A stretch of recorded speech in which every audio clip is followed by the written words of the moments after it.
रहस्यवाद। रहस्यवाद एक परिचय। रहस्यवाद हिंदी साहित्य में सर्वप्रथम मध्यकाल में दिखाई पड़ता है। रहस्यवाद से तात्पर्य है वह भावनात्मक अभिव्यक्ति जिसमें कोई व्यक्ति या रचनाकार उस अलौकिक परम अव्यक्त सत्ता से अपने प्रेम को प्रकट करता है। वह उस अलौकिक तत्व में डूब जाना चाहता है और जब वह व्यक्ति इस चरम आनंद की अनुभूति करता है तो उसको बाह्य जगत में व्यक्त करने में उसे अत्यंत कठिनाई होती है।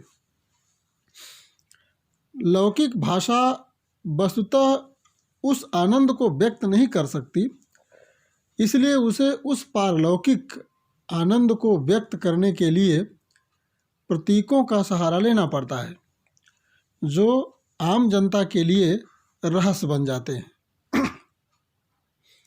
प्रयोग काल इसका देख लें तो हिंदी साहित्य पर यदि ध्यान दिया जाए तो रहस्यवाद सर्वप्रथम मध्यकाल में दिखाई पड़ता है।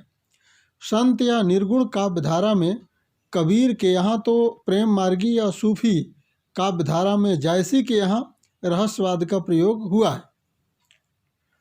दोनों परम सत्ता से जुड़ना चाहते हैं और उसमें लीन होना चाहते हैं। कबीर योग के माध्यम से तो जायसी प्रेम के माध्यम से। इसीलिए कबीर का रहस्यवाद अंतर्मुखी व साधनात्मक रहस्यवाद है, जबकि जायसी का बहिर्मुखी व भावनात्मक रहस्यवाद है।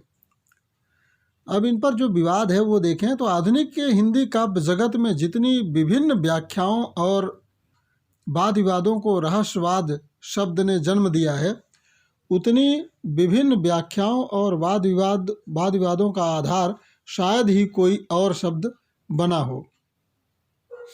एक पक्ष के विचारक रहस्यवाद के अस्तित्व में विश्वास रखने के साथ ही उसे काव्य जगत की श्रेष्ठतम संपत्ति मानते हैं। दूसरे पक्ष के विचारक रहस्यवाद के अस्तित्व में विश्वास नहीं रखते और रहस्यवाद की रचनाओं को अनुभूत जन न मानकर ढोंग जनित और कृत्रिम मानते हैं। वाद विवाद दोनों विभिन्न पक्ष वालों को एक ही राह का राही बना देने में प्रायः सफल नहीं होता, किंतु फिर भी वाद विवाद से अगर हठधर्मी उसमें नहीं है, इतना लाभ अवश्य होता है कि दोनों राहों की जटिलताओं की रूपरेखा कुछ स्पष्ट हो जाती है।